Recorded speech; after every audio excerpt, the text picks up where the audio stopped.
ஆக்கிட்டாரு எங்க அப்பா. அன்னைக்கு நைட்டு எங்க அம்மாவை டேமேஜ் ஆக்கிட்டாரு எங்க அப்பா. குடும்பத்துல கணவன் மனைவிக்குள்ள பிரச்சனை வந்து இயல்புதான். பிரச்சனை வந்தாலும் பரவாயில்ல, எங்க அம்மாவை சென்னை ஆக்கிட்டாரு. இல்ல குடும்ப தகராறு அடிக்கிறியா? அடி நொறுக்கிட்டான் உங்களுக்கு. மட்டும் ஒன்று ரெடி எடுத்து போற தானே. 1-2 அடி நாளுக்கு எவ்வளவு ஜாமி? உங்க கம்பெனி கூட இருக்கு. 24 மணி நேரம் இதே வேலை முதல்ல அவங்க ஓட்டிப்பாரு இருக்கு. ஆம்பளை பிள்ளை ஆண் குழந்தை பிறந்தது நம்ம புரிகிறது. முதல் ரவுண்ட் என்பது என்ன? முதல் சிங்கிள் தான். அதுவும் புரியுது. எதனா முதல் சிங்கிள் தான்.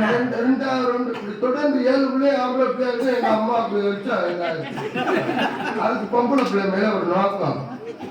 எல்லாம் ஆண் குழந்தையா பிறந்திருக்கு. பெண் குழந்தை வந்து விருப்பம். அது இயல்பு தானே. ஆண் குழந்தையா பிறந்தா பெண் குழந்தை பிறக்க வேண்டும்னு நினைக்கிறது இயல்பு தானே. ஏழுக்கு மேல அப்படி செயல்பாடு வர இல்ல. வேலை வெட்டி போலையா? செயல்பாடு வேலைக்கு போவேன். வீட்டுல சும்மாவே இருக்காரு. சும்மா இருந்த கொஞ்சானு இந்த லட்சத்துல ஒரு சின்ன வீடு பரவாயில்ல. அப்படி பாலை குடி படுக்க போடுறது தான் சொல்லிக்கிட்டே பிள்ளை அழுது.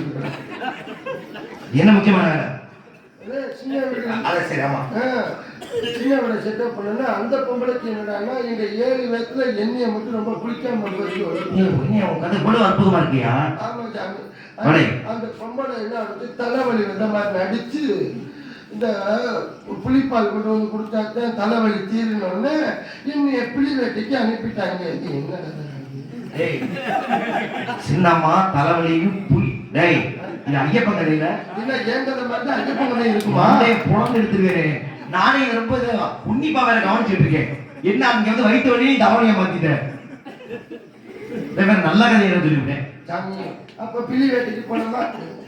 ஒழுங்கு வரையில கதை ஒழுக்கமா சொல்லு. நீ நினைக்கிற பிளி வேற. அந்த புலி வேட்டைக்கு போயிருந்தோம்னு வச்சுக்க, புலி என்ன நான் ஒட்டி எடுத்த புலி சாமி. இந்த புலி வேட்டைக்கு போனோம். அந்த புலி வேட்டைக்கு போயிருந்தா புலி ஏன் கொட்டை எடுத்து மகிழ்ச்சி. அதனால அது இல்லையா உன் கதை மகிழ்ச்சி. சட்டம் வந்துட்டே இருக்கு. யார் யார் இருக்கா உள்ள? ஒருவருக்கு நங்கை வள்ளி நம்ம யாருக்கு சாமி.